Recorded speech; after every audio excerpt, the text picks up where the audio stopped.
안녕하세요. 오늘의 사연은 이혼을 준비 중인 아내분이 보내주셨습니다. 예기치 못한 사태로 이혼을 결심하고 일단 남편에게 뜨거운 맛을 보여주셨다고 하는데요. 과연 무슨 일로 또 어떻게 뜨거운 맛을 보여주셨을지 한번 읽어보겠습니다. 안녕하세요. 제 나이 36살, 결혼한 지 5년 된 여자예요. 결혼 생활을 이러한 형태로 마무리 지을 줄 몰랐네요. 솔직히 저는 꿈 많은 여자였다고, 또 순수한 여자였다고 생각합니다. 결혼 전까지만 해도, 아니 결혼할 때까지만 해도 제 결혼 생활은 평생 행복하게 이어지리라고 생각했으니까요. 그러한 믿음이 깨진 건 순전히 남편 때문이었어요. 물론 세상에 완벽한 사람은 없으니 저 또한 남편에게 차지 않는 구석이나 얹지 않은 구석이 있었을지 모르죠. 하지만 그것이 남편 외도에 대한 변명이 되는 건 아니잖아요. 너무 기막힌 사건이었고 제가 한 행동이 죄라고도 생각하지 않습니다. 이 기막힌 이야기를 지금부터 한번 풀어볼게요.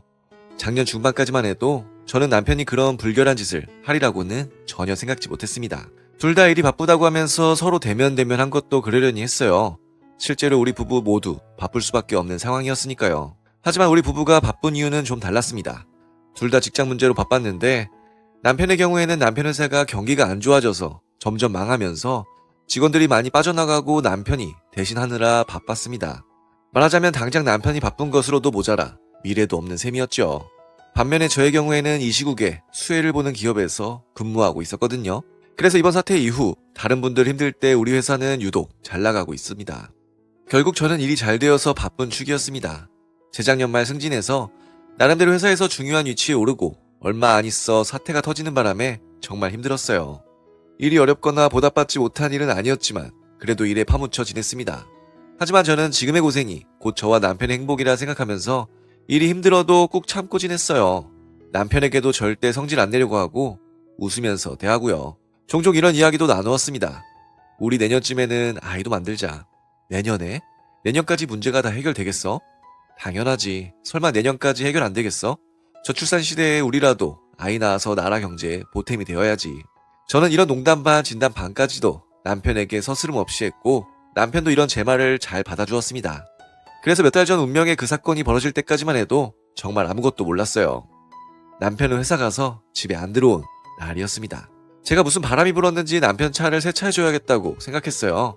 남편이 요구한 건 아니지만 요즘 서로 힘드니 남편을 위해서 봉사해주기로 한 거죠. 자동차가 공동명의로 되어 있어서 저랑 남편 모두에게 열쇠가 있었지만 사실상 남편 차였습니다. 제가 다니는 회사는 지하철로 오가는 게 더 빨라서 출퇴근을 항상 지하철로 했으니까요. 그때 자동차 문을 연 것도 거의 몇 달 만의 일이었습니다. 그렇게 콧노래까지 부르면서 내부 세차를 하던 중 그것을 발견했습니다. 뒷좌석 구석에 구겨진 채 걸레처럼 널브러져 있던 여자 속옷이었습니다. 처음 그 물건을 본 순간 아무 생각도 떠오르지 않더군요. 이런 물건을 대체 왜, 누가, 남편만 타는 차에 넣어두었을까? 처음에는 순진하게도 누가 넣어두거나 그냥 버린 물건이라고 생각했어요. 남편 차 뒷좌석이 무슨 쓰레기통이라도 되는 것처럼요. 하지만 아무리 순진한 저라도 그 이상의 사태가 벌어진 것임을 짐작하는 건 어렵지 않았습니다. 진짜 더러운 이야기지만 혹시나 해서 새 팬티인지 홈팬티인지 알아보기까지 했습니다. 새 팬티라면 남편 처지에서 억울할 수도 있는 사건이니까요. 그런데 홈팬티더라고요. 제 팬티일 일은 없었습니다. 치수도 취향도 저와는 거리가 먼 물건이었으니까요. 주로 남편만 타고 다니는 차량 뒷좌석에 발견된 낯선 여자 속옷. 이걸 보고 대체 뭐라고 해석해야 할까요? 사실 그 시점에서 이미 답은 나온 셈이었죠. 하지만 저는 어리석게도 만에 하나를 기대했습니다. 만에 하나 실수 혹은 착오. 하다못해 어디서 도둑고양이 같은 연놈들이 우리 남편 차에 들어와서 그 짓하고 튀었으리라는 망상까지 했다니까요. 사람이 어이없는 꼴을 당하면 정말 별별 생각을 다 한다더니 제가 딱 그랬습니다. 하지만 그런 망상에 언제까지 빠져있을 만큼 순진하지도 않았어요. 남편에게는 물어볼 수 없고 대체 뭘 어떻게 해야 할지 혼자서 고민하다 블랙박스에 생각이 미쳤습니다. 차 살 때 남편이 블랙박스에 대해 이런 말을 한 적이 있거든요. 블랙박스 이건 조작법도 잘 모르겠고 꼭 필요한 거야? 나는 자기보다 더 몰라. 하지만 요즘 다 블랙박스 달고 다니잖아. 남편이 블랙박스 조작법에 익숙하지 않다면 혹시 증거가 찍혀있지 않을까 싶었습니다. 그 길로 바로 인터넷으로 블랙박스 조작법 익히고 안의 데이터를 살펴보았습니다. 남편 역시 블랙박스에 익숙하지 않은 탓인지 아니면 제가 자기 차를 건드리라는 생각도 못했는지 데이터는 그대로더군요. 블랙박스 데이터를 뒤지다 보니 오래전에 문제의 그 장면이 나왔습니다. 어디서 본 듯한 여자가 남편 뒷좌석에 타고 곧 남편도 뒷좌석에 타고 이어지는 야한 소리.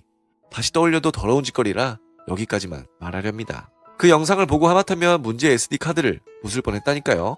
하지만 증거 보존 차원에서 카드를 부수지 않고 영상을 따로 백업해 두었습니다. 그리고 혼잣말로 온갖 욕을 퍼부으면서 문제의 영상을 몇 번이나 돌려봤어요. 아무리 봐도 낯익은 얼굴인 겁니다. 생각을 거듭하다 안 떠올라서 제 휴대폰에 저장된 사진을 뒤져보니 비로소 그년이 누구인지 알겠더군요. 남편 회사에 다니는 직원 중 한 명이었습니다. 남편이랑 같이 부부 동반 모임에 참석했다가 찍힌 그년 사진이 두어 장 있더군요. 부부 동반 모임이라는 데서 짐작하셨겠지만 그녀는 유부녀였습니다. 유부남의 몸으로 자기 회사 유부녀랑 불륜을 저질렀다는 어이없는 상황이었던 겁니다. 피가 머리 끝까지 쏠린 저는 문제의 증거 사진들을 여러 장 출력했습니다. 그리고 남편 회사로 쳐들어갔죠. 다행히 남편도 그년도 회사에 있더군요. 회사가 작고 또 제 얼굴을 아는 회사 사람도 몇 있어서 사무실까지 들어가는 게 어렵지 않았습니다. 말도 없이 갑자기 찾아온 절 본 남편의 놀란 표정이 지금도 눈에 선합니다. 무슨 일이야? 늦은 시간에 연락도 없이. 어리둥절한 남편놈에게 제가 이렇게 박아주었죠. 불륜남이랑 불륜녀 상판떼기 보러 왔다 새끼야. 그리곤 사진을 던지고 고함을 지르고 악을 쓰고 말 그대로 난동을 부렸습니다. 얼마나 제가 화려하게 난동을 부렸으면 경비 아저씨가 올라오고 이어 경찰까지 왔을 정도죠. 솔직히 그때 남편에게 해코지한다기보다는 너무 화가 치밀어서 생각 없이 저지른 행동에 가까웠어요. 그 생각 없이 저지른 행동이 남편과 그 불륜녀에게는 독이 되더군요. 일단 제가 난동 부리고 사진까지 뿌린 덕분에 불륜 사실이 직장 내에 다 퍼졌고요. 이야기가 남편 직장 사장님 귀에까지 들어갔답니다. 남편 말에 따르면 사장님이 자기랑 불륜녀 불러다 이런 말을 했대요. 회사도 안 좋은데 불륜할 정신이 드나? 조만간 인력 정리 또 해야 되는데 너희들도 거기에 들어갈 줄 알아. 경제는 어려운데 불륜 남녀 둘 다 회사에서 쫓겨나게 된 거죠. 남편은 자기 잘못도 생각 안 하고 제게 화를 막 내더군요. 저 때문에 소중한 직장을 잃었다니 남자가 불장난 한번 할 수 있으니 떠드는 게 참 염치도 없는 사람이었습니다. 이미 남편에 대한 정이 다 떨어진 상태였지만 그 모습을 보고 마음을 굳혔습니다. 이 인간을 내 인생에서 지우고자고요. 역시 자기는 사람이 아니야. 사람도 아닌 인간이랑 살 수 없을 것 같으니 당장 이혼해. 좋아, 이혼해. 남편도 호의롭게 이혼을 외쳤지만 곧 현실을 깨달은 듯 제게 빌붙기 시작하더군요. 재산 반반으로 나눠봐야 별것도 없고 위자료는 자기가 내야 할 테고 거기에다 직장까지 잃고 재취직도 어려운 상황이니까요. 그래서 이혼을 보류하던가 하다못해 재산을 자기에게 좀 더 많이 달라는 뻔뻔스러운 요구를 해오더군요. 저는 딱 한마디로 종결지었습니다. 법대로 해. 그 말대로 저는 법대로 남편 상대로 이혼 재판을 걸고 위자료도 청구했습니다. 이혼 재판 시작한 다음에야 알게 된 사실인데요. 남편이 재정을 참 방만하게 운영했더군요.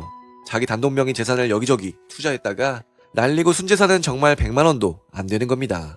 진짜 이혼해서 재산 반반으로 나눈다고 해도 위자료에 취직 못하는 거 생각하면 조만간 고시원에 들어가든가 길에 나앉게 생겼어요.